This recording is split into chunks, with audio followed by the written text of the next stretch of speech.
हाय सर्वांना, welcome back to my channel. I hope तुम्ही सर्वजण मजेत असाल आणि आनंदित असाल. तुम्हाला ऑटोमधून प्रवास करताना दिसतोय, म्हणजे मला आता 2 दिवस सुट्टी आहे. सॅटर्डे संडे असल्यामुळे मी निघाली होती आईकडे. अशा प्रकारे आईकडे मस्तपैकी रात्रीची वेळ झाली होती, म्हणजे ऑफिसमधून आल्यानंतर मी आईकडे गेली होती. मग काय, आईकडे गेल्यानंतर दादा आणि हे एकत्र गेल्यानंतर त्याच्यानंतर मी परीला घेतला. तुम्हाला बॅकग्राऊंडचा आवाज थोडासा वेगळा येत असेल, कारण की मी एडिटिंगसाठी आईकडेच आहे 2 दिवस असल्यामुळे म्हटलं चला व्हिडिओ एडिट करून टाकावा. मग थोडासा आवाज येणार तुम्हाला, तो तुम्ही थोडासा साईडला ठेवून माझा व्हिडिओ मस्तपैकी एन्जॉय करा. मस्तपैकी असं जेवण वगैरे रात्री झाल्यानंतर ह्या लोकांची मस्ती चालू होती. परी मात्र गाणं बोलत होती, म्हणून तिला गाणं म्हणवताना ती एक दोघांची बघून मोबाईलमध्ये बघून असे गाणे म्हणत होती. फ्रायडे असल्यामुळे उपवास होता. जेवण वगैरे करून झाल्यानंतर मस्तपैकी रात्री थोडा वेळ मस्ती वगैरे केली आणि मस्तपैकी निवांत अशी झोपून गेली होती. उपवास होता. मेथीची भाजी, डाळ भात असं काहीसं जेवण केलं होतं. त्याच्यानंतर या लोकांची मस्ती वगैरे चालू झाली होती, तुम्ही बघू शकता. आता उद्या सॅटर्डे आहे, स्वातंत्र्य दिनानिमित्त सुट्टी आहे आणि नंतर आहे संडे. मग त्याच्यामुळे 2 दिवस कंटिन्यू सुट्टी आल्या. तर म्हटलं आता काय करायचं, आणि मुलांनाही सुट्ट्या आहेत 2 दिवस. मला काही या कामाच्या दगदगीमुळे वेळ काही भेटत नाहीये, आणि म्हणून म्हटलं की चला आपण ना आज रात्रीच, म्हणजे शुक्रवारी रात्रीच आम्ही आलो होतो आईकडे. हा तुम्हाला व्हिडिओ थोडासा लेट येईल, म्हणजे सॅटर्डे किंवा संडेला येऊ शकतो. मला जसा एडिटिंग करायला वेळ भेटेल तसं मी तुम्हाला एडिट करून माझा व्हिडिओ पोस्ट करणार आहे. त्याच्यानंतर तुम्हाला सर्वांना सर्वप्रथम आपल्या सर्वांना स्वातंत्र्य दिनाच्या हार्दिक शुभेच्छा. आजचा दिवस प्रत्येक भारतीयांसाठी खूप खास आहे. 15 ऑगस्ट म्हणजे आपल्या देशाच्या स्वातंत्र्याचा दिवस. आपल्या देशासाठी बलिदान देणाऱ्या असंख्य स्वातंत्र्य सैनिकांना आठवण्याचा दिवस, आणि त्याचबरोबर आपण मिळवलेल्या स्वातंत्र्याची किंमत समजून घेण्याचा दिवस. आणि याच खास दिवसाच्या निमित्त आज माझ्यासाठी हा एक दिवस थोडा वेगळा आणि खूप खास आहे, कारण आज ऑफिसला सुट्टी होती. त्यात सलग 2 दिवस सुट्टी मिळाली आणि मनात पहिला विचार आला तो म्हणजे चला यावेळी आईकडे जाऊया. म्हणून 1 दिवस आधीच रात्री आईकडे गेलो होतो. कधी ना आपण मोठे होतो, आपापल्या कामात व्यस्त होतो. ऑफिस, घर, जबाबदाऱ्या, रोजची धावपळ, आणि आईकडे जाणं थोडं कमी होतं. पण आईचं घर असं असतं ना, तिथे गेल्यावर आपलं वय कितीही असो, आपण कितीही मोठे झालो आहोत, किती जबाबदाऱ्या आपल्या खांद्यावर असल्या तरीही आईच्या नजरेत आपण तितकेच लहान मुलं असतो. म्हणून आईची सकाळपासून तयारी चालू होती. आज काय जेवण बनवायचं, आज सर्वजण घरी आहेत, त्याच्यामुळे आईने मस्तपैकी पुरी, भाजी, डाळ, भात, शिरा असं मस्तपैकी पौष्टिक आणि हेल्दी जेवण बनवायची तयारी लागली होती. आज सगळं जेवण आईने बनवलं होतं. मी काही आईला हेल्प केली नव्हती, फक्त थोड्याफार अशा पुऱ्या आईला लाटून दिल्या होत्या. बाकी सगळं जेवण आईने बनवलं होतं. आईचा एकच प्रश्न असतो, आलीस का गं, जेवलीस का गं, थकली असशील ना, काय खाणार? आणि या 4 शब्दामध्ये जेवढं प्रेम असतं ते कदाचित जगातल्या कोणत्याही मोठ्या गोष्टीचं नसतं. म्हणूनच मला वाटलं 2 दिवस सुट्टी आहे, तर यावेळी घाईने परत न जाता आईकडेच थांबावं. आणि मग काय, आईला कळलं की मी 2 दिवस राहणार आहे, आणि स्वातंत्र्य दिनाच्या निमित्ताने आईने घरात भरपूर असं छान पदार्थ बनवले होते. आईच्या हाताच्या जेवणाची गोष्ट वेगळीच असते. आपण बाहेर कितीही महागड्या हॉटेलमध्ये जेवलो, कितीही वेगवेगळे पदार्थ खाल्ले, तरी आईच्या हातच्या जेवणाची चव मनाला वेगळी समाधान देते. कारण त्या जेवणात फक्त मसाला नसतो, तर आईचं प्रेम असतं, त्यात माया असते, त्यात काळजी असते, आणि सगळ्यात महत्त्वाचं म्हणजे आपुलकी असते. आज मी तुम्हाला माझ्या आईने स्वातंत्र्य दिनाच्या निमित्ताने बनवलेलं हे सगळं जेवण शेअर करणार आहे. पण मंडळी, आजच्या व्हिडिओमध्ये फक्त जेवण दाखवणंच नाही आहे. आज मला या जेवणातून एक छोटासा विचार तुमच्याशी शेअर करायचा आहे. आपण स्वातंत्र्य दिन साजरा करतो, तिरंगा फडकवतो, राष्ट्रगीत म्हणतो, देशभक्तीची गाणी ऐकतो, पण खरं स्वातंत्र्य म्हणजे नेमकं काय? फक्त परकीय सत्तेपासून मुक्त होणं म्हणजे स्वातंत्र्य नाही. माझ्या मते स्वातंत्र्य म्हणजे आपल्या आयुष्यात स्वतःचे निर्णय घेण्याची ताकद, स्वतःच्या स्वप्नांसाठी उभं राहण्याची हिंमत, अपयश आला तरी पुन्हा उभं राहण्याची ताकद, आणि सगळ्यात महत्त्वाचं म्हणजे आपल्या आयुष्याची जबाबदारी स्वतः स्वीकारणं. कधी आपल्या परिस्थिती सांगते तुझ्याकडून हे होणार नाही. लोक म्हणतात तू हे करू शकणार नाहीस. काही जण आपल्याला कमी लेखतात, पण त्यावेळी आपण स्वतःला एकच प्रश्न विचारायला हवा, मी खरंच हार मानणार आहे का?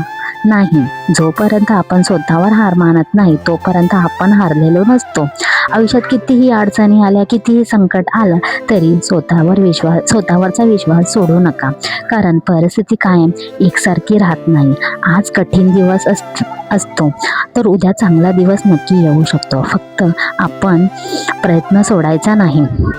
आणि आजच्या दिवशी आपल्या देशासाठी बलिदान देणाऱ्या या महान व्यक्तींना आठवताना आपण एक गोष्ट नक्की शिकली पाहिजे. देशासाठी मोठं काहीतरी करणं म्हणजे सीमेवर जाऊन लढणं नाही. आपण ज्या क्षेत्रात आहोत त्या क्षेत्रात प्रामाणिकपणे काम करणं, आपल्या कुटुंबाची जबाबदारी घेणं, आपल्या मुलांना चांगले संस्कार देणं, दुसऱ्याला मदत करणं, गरजू व्यक्तीच्या चेहऱ्यावर हसू आणणं, हे सुद्धा देश सेवाच आहे. आपण डॉक्टर असो, शिक्षक असो, शेतकरी असो, ऑफिसमध्ये काम करणारे असो, घर सांभाळणारे असो किंवा छोटासा व्यवसाय करणारे असो, आपण आपलं काम प्रामाणिकपणे केलं तर आपण आपल्या देशासाठी काहीतरी नक्कीच योगदान देत असतो. आणि मला वाटतं आईसुद्धा आपल्या घराची एक छोटीशी राष्ट्रनिर्मितीच असते. कारण आई फक्त जेवण बनवत नाही, आईचे संस्कार बनवते, आई घर बनवते, आई मुलांचं भविष्य घडवते. आई स्वतःच्या इच्छा बाजूला ठेवून आपल्या कुटुंबासाठी जगते.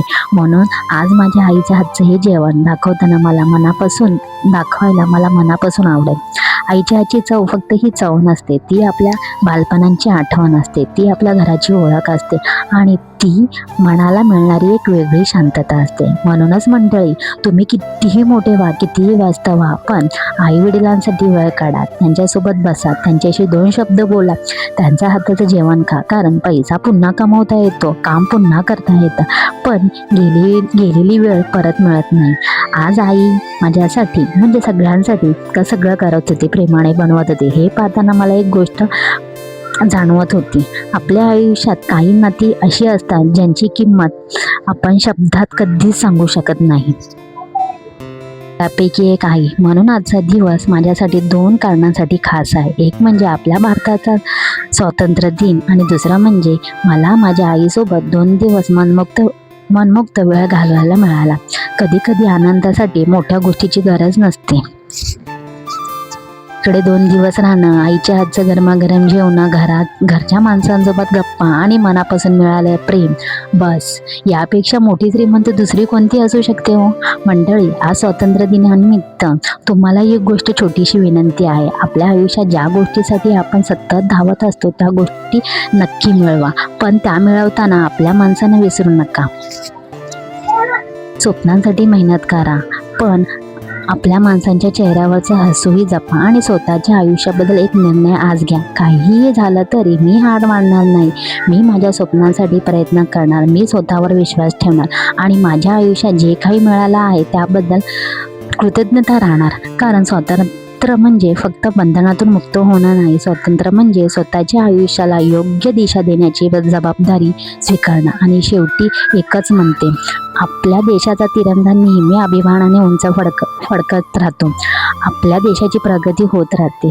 प्रत्येक घरात आनंद, समाधान आणि प्रेम नांदो आणि आपल्या प्रत्येकाच्या मनात देशासाठी काहीतरी चांगलं करण्याची भावना कायम राहो. माझ्या सर्वांना पुन्हा एकदा स्वातंत्र्य दिनानिमित्त मनपूर्वक शुभेच्छा. जय हिंद. आणि हो, आईच्या हातच्या या सुंदर जेवणाचा स्वाद तुम्ही सुद्धा घ्या. फक्त थोड्याफार आईला पुरी करायला मदत केली आणि त्यानंतर कांदे भजी आणि 2-4 असे पापड तळून घेतले होते. आईला म्हटलं तू बस. आई बराच वेळपासून उभी होती, त्याच्यामुळे तिला म्हटलं तू थोडंसं बस आई, मी करते. म्हणून थोडीफार आईला अशी मदत केली होती. आणि माझी अंघोळ मात्र जरा उशिरा झाली होती. मी आज ना केसाला मेहंदी वगैरे लावून घेतली होती, त्याच्यामुळे आज मला उशीर झाला होता. म्हणून आईच मात्र ती सगळं जेवण बनवून घेत होते. मी फक्त नेमकं शेवटचं थोडीशी हेल्प केली आणि सगळ्यांना जेवण वाढण्यासाठी हेल्प मात्र आईला केली होती. म्हटलं असो, मी वाढते, तू जरा निवांत बस. कारण आई फारच थकलेली दिसत होती.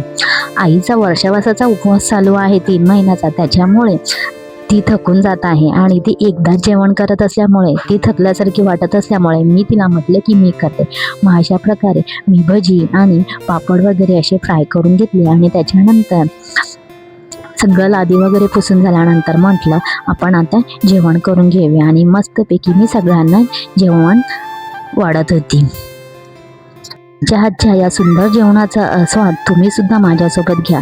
व्हिडिओ आवडला तर नक्की लाईक करा, कमेंटमध्ये सांगा की तुम्ही स्वातंत्र्य दिन कसा साजरा केला आणि आपल्या चॅनलला सबस्क्राईब करायला विसरू नका. नंतर आईने मस्तपैकी तुपात असा गोड शिरा बनवला होता. तो गोड शिरा आईने म्हणजे गूळ पावडर टाकून बनवले होते. आईला कोणतीही गोष्ट हेल्दी अशी बनवायला आवडते, त्याच्यामुळे आज आईने शिऱ्यामध्ये साखर न टाकता गूळ पावडरमध्ये बनवला होता आणि खूपच छान झाला होता. दिसताना तो जरासा वेगळा दिसत होता, पण खाताना मात्र खूप छान टेस्टी लागत होता आणि सर्वांना तो शिरा आवडला आणि प्रत्येकाने मस्तपैकी एन्जॉय करत सगळं जेवण सगळ्यांनी संपवलं होतं. ही गूळ पावडर अशी मस्तपैकी मिक्स करून आईने शिरा बनवला होता. आई बनवताना म्हणत होती खूपच काळपट दिसतंय, पण खूप हेल्दी अशी रेसिपी आईने बनवली होती. मस्तपैकी ड्रायफ्रुट्स वगैरे टाकून फक्त थोडासा बनवला होता, पण छान लागला होता. असं मस्तपैकी शिरा वगैरे बनवून झाला. त्याच्यानंतर मी सगळ्यांना प्लेट वगैरे मस्तपैकी वाढून देत होते आणि मीही जेवायला बसली होते. तुम्ही बघू शकता. चला, तुम्ही माझा व्हिडिओ इथेच एंड करते. Take care friends and bye.